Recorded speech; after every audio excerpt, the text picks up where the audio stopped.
بريف سريع عنك. أنا ندى كراشي، ليسانس تربية لغة عربية ودراسات إسلامية، باحثة في مجال علم النفس وكده للأعمال الأدبية من منظور نفسي. ده اول عمل ولا في تاني عمل؟ عمل أول عمل كان المتاهة. تمام.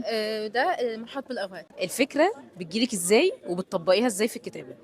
من الأحداث اللي حواليا واللي بسمعه واللي بشوفه، حلو قوي. تمام. يعني وكمان في هنا قصص واقعية، حلو قوي. حاجات أنا شفتها فعلا. الفكره جت من الناس اللي بتدخلي تكتبي على طول اللي هو خلاص يلا نفتح الوورد ونكتب، ولا بتحبي تعملي مسودة او تصور كده للكتاب الاول، الاسبكتس بتاعت الكتاب كلها وبعدين تبتدي كتابة؟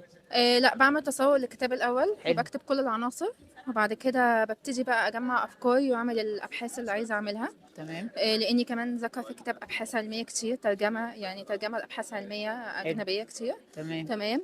وبعد كده بدخل بقى في موضوع الكتابه، ايه اللي خلاكي تكتبي اول كتاب يعني؟ احساس ان انا عايزه افيد الناس. حلو قوي. يعني انا دخلت المجال اصلا اه. لاني ما بحبش اشوف حد متألم او موجوع او حياته واقفه عند حدث. حلو انا قوي. بشوف ان انت حصل المشكله، تمام. لازم تعدي، لازم تموف اون على طول، ما امم. ينفعش تفضل واقف في المشكله، لا اللي هو ما تقعدش تسال ليه وماذا بعد. امم. دايما نسال وماذا بعد، تمام. حلو اللي قوي. جاي بعد كده ايه. تمام. اه طيب، محب الاوغاد الكتاب ده تنصحي مين او مين اللي يبقى فعلا محتاج الكتاب ده؟ الناس اللي اهاليها بتأذيها اوكي. وهي مش حاسه، تمام. او بيبقوا اهاليها طبيعه شخصياتهم او خوفهم عليهم بيخليهم يعملوا تصرفات مؤذيه، تمام. فباباك او مامتك انت مش هتقدر تسيبهم وتمشي. طب اكيد. يعني خلاص منطقي. كده تمام. تمام. اللي مثلا متجوزه وفي نفس الوقت بتحب جوزها مم. بس هو بيأذيها بشكل ما، اوكي. وبرضه مش كل المؤذين بيبقوا على فكره حاسين يعني ان هم بيأذوا او كده، مم. لا هي في تصرفات بتطلع كده منهم. اوكي. تمام. اللي في علاقات حب برضه مم. ومش عايزين ينفصلوا. تمام. مشكلتي مع اللي مش عايزين ينفصلوا، طب انا المفروض ان انا اتعايش بقى مع البني ادم ده، مم. وفي نفس الوقت اللي بيحصل ما ياثرش فيا، بيوقف لي حياتي او ياثر فيا بطريقه سلبيه، حلو. وكمان احل المشاكل معاه ازاي، الخلافات معاه ازاي. تمام. وبس في ليفل هنوصل له هنضطر فيه ان احنا ننسحب، تمام. حلو قوي. يعني بعيد عن موضوع الاهل بقى، ما قبل العلاقات. الانسحاب بقى. تمام. فاهماني. اوكي. والاصدقاء برضه بنشوف كتير حوالينا اصدقاء تمام. بيبقوا مؤذيين لينا بس احنا مش عارفين، تمام. فبرضه حتى صفاتهم وازاي تستشعرهم.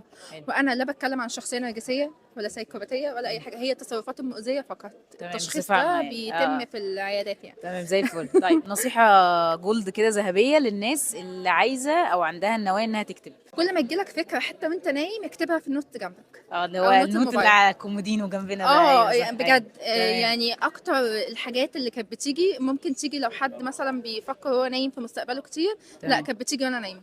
حلو. فكل ما تحس انك عايز تكتب اكتب، حتى لو في نوت الموبايل، ما تكسلش، ما تقولش بعدين. هي تمام. الفكره جت دلوقتي، اكتبها دلوقتي، تمام. حتى لو اسم كتاب او اي حاجه عايز تعملها. طيب بتنظمي وقتك بقى بين الكتابة والشغل والحاجات التانية ازاي؟ بصي بقى، الموضوع محتاج تعب شويه.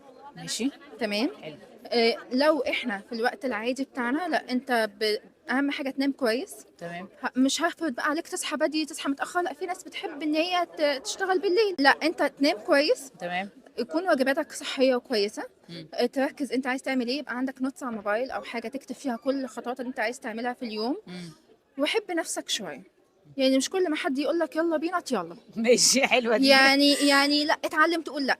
اوكي. لا انا يعني لما يجي لك تليفون وانت مركز في حاجه، طيب انا هستأذنك مش هعرف دلوقتي اتكلم، اخلص بس حاجه واكلمك تاني. حلو.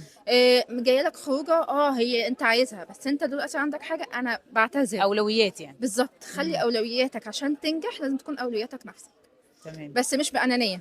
اوكي. مش حد حلو. تعبان ونسيب. خصص برضو وقت ليك، اهم حاجه مم. تخصص وقت ليك للترفيه. حلو. لو مزنوق بقى اه. اتعامل مع الموضوع على انه ثانويه عامه. حلو قوي. اعتكف. حلو قوي. يعني امنع نفسك، يعني في وقت كده زنقه بنمنع نفسنا فيه من ان احنا نتكلم، نتواصل مع الناس كده عشان نخلص الحاجه، بعد كده بنرجع تاني للعالم عادي جدا.